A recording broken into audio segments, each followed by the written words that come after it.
Приветствую вас на канале Импульс Веб. В этом видео мы продолжаем сравнивать движки для интернет-магазинов.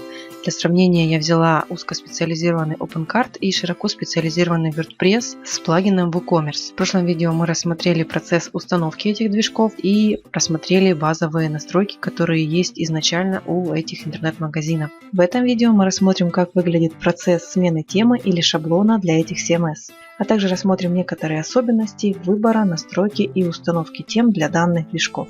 Темы для интернет-магазина вы можете брать как платную, так и бесплатную.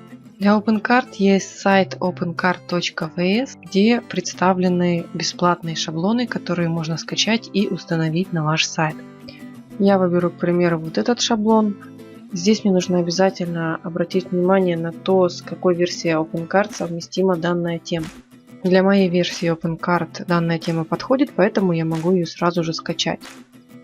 Для скачивания темы с данного сайта вам необходимо быть зарегистрированным на этом сайте, а также пройти авторизацию. Итак, я авторизировалась, меня перебросило в личный кабинет, и теперь я могу попробовать снова скачать данную тему.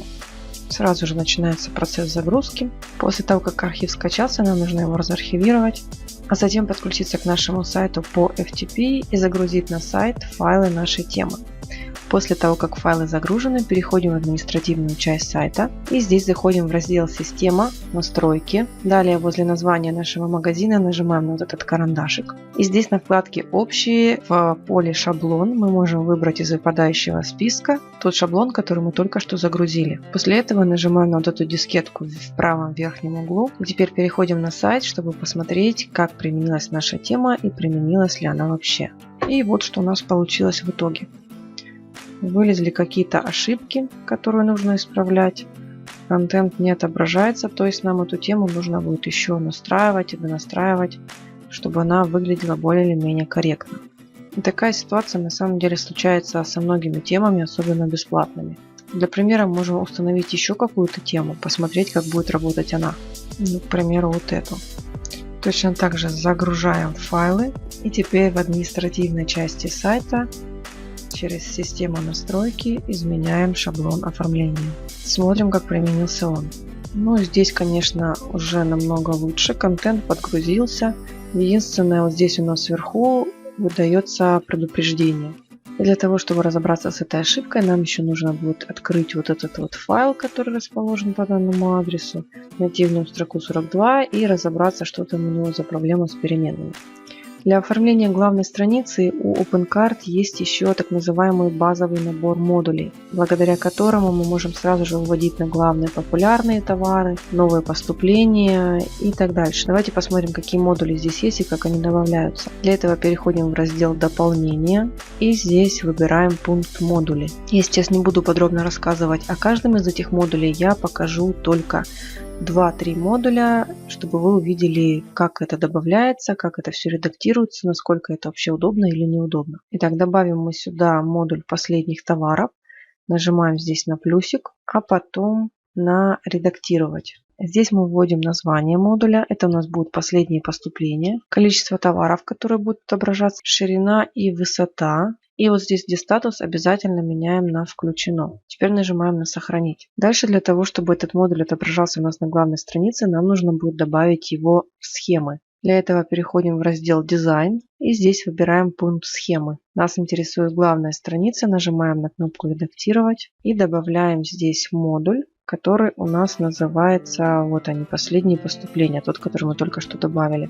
Здесь мы выбираем расположение этого модуля и дальше мы выбираем порядок расположения. После добавления в схему нажимаем на кнопку «Сохранить» в правом верхнем углу. Посмотрим, что получилось. Вот у нас здесь добавился еще один блок. И таким образом вы можете добавлять на главную страницу какие-то еще дополнительные модули. Это может быть какое-то произвольное содержимое, которое выводится при помощи модуля HTML содержимое. Вы можете также выводить сюда хиты продаж, товары со скидкой, фильтры. То есть в разделе модулей вы выбираете, какой модуль вам нужен, редактируете его, а затем добавляете в схему главной страницы и устанавливаете ему порядок отображения, то есть в какой последовательности будут расположены ваши модули.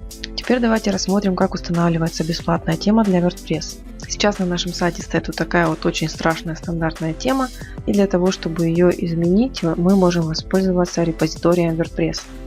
Репозиторий – это такое хранилище, в котором находятся файлы шаблонов и плагинов для данного движка, которые были проверены на совместимость с различными версиями WordPress, соответствие различным правилам, проверены на вирусы и так дальше. Просмотреть темы из репозитория можно либо из админки WordPress, либо же на официальном сайте wordpress.org в разделе «Темы». Здесь есть вот такой вот фильтр характеристик, в котором можно выбрать сразу магазин и просмотреть список тем, у которых уже предусмотрена поддержка WooCommerce. Как видите, тем здесь очень много. В принципе, здесь не нужно особо заморачиваться с версиями, потому что практически все эти темы проверяются на соответствие последним версиям WordPress. И вероятность того, что какая-то тема у вас не будет работать, достаточно мала. К примеру, я выберу вот эту тему. Далее вы можете ее либо скачать, а затем подключиться к вашему сайту по FTP и загрузить ее в соответствующую папку, либо же вы можете загрузить архив с темой через админку WordPress, либо самый простой способ – это просто скопировать ее название, перейти в административную часть нашего сайта в раздел «Внешний вид темы».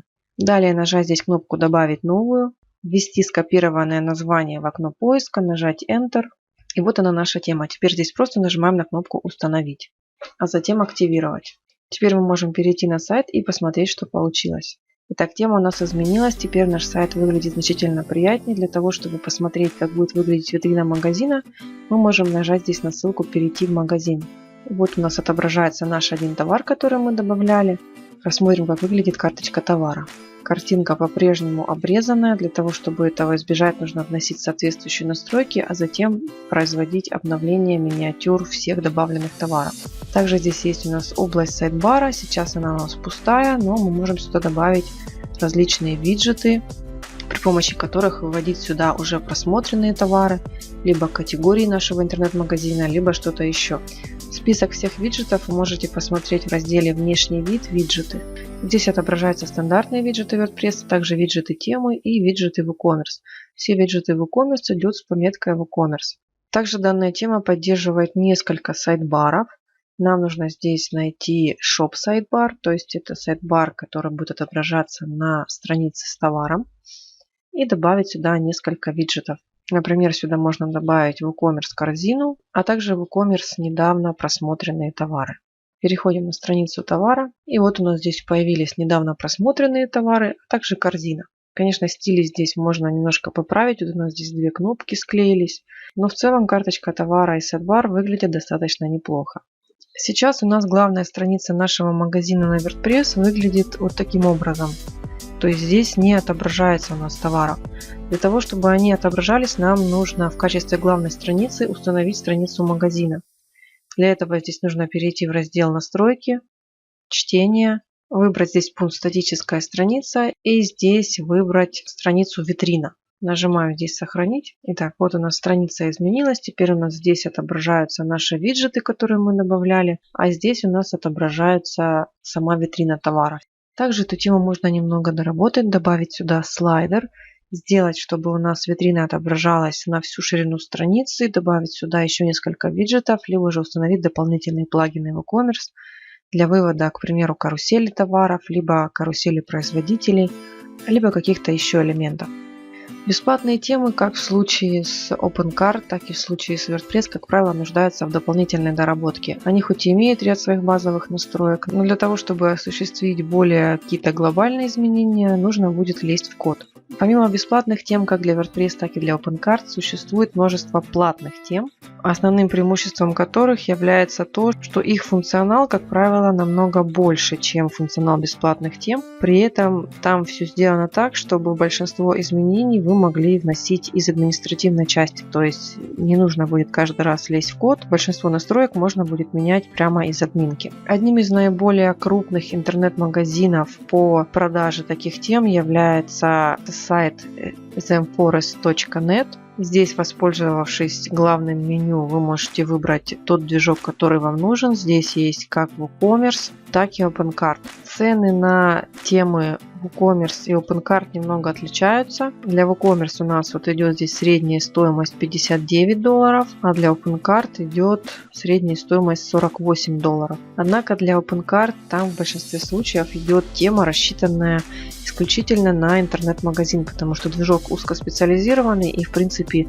делать какой-то другой сайт на этом движке не очень целесообразно. WordPress же более универсальный, поэтому в платных темах, которые идут для WordPress, предусмотрена возможность создания не только интернет-магазина, но и возможность создания блога, сайта-визитки, лендинг-пейдж и других типов сайта. Как видите, для WordPress намного проще подобрать и установить подходящую тему. Во-первых, там выбор тем идет больше. Во-вторых, сам процесс установки темы проходит проще и не нужно переживать за совместимость темы с версией движка.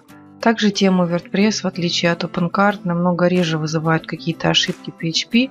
Из положительных моментов темы оформления OpenCart могу отметить то, что в OpenCart есть базовый набор модулей, который позволяет выводить хиты продаж, новинки, популярные товары, рекомендуемые товары. То есть это такие блоки, которые присутствуют практически в каждом интернет-магазине. И в OpenCart их добавление сделано достаточно просто. При этом вы потом еще можете добавлять их в схемы дизайна главной страницы, располагать их в нужном вам порядке и настраивать количество отображаемых товаров. На WordPress это тоже все можно будет сделать, но для этого нужно будет устанавливать отдельно специальные плагины и затем потом их настраивать. То есть, в принципе, положительные моменты есть и там, но все-таки смена темы для WordPress происходит ощутимо проще и с меньшими затратами времени. В следующем видео я хочу еще показать, как происходит установка плагина для WordPress и модулей для OpenCart, а также обновление этих движков.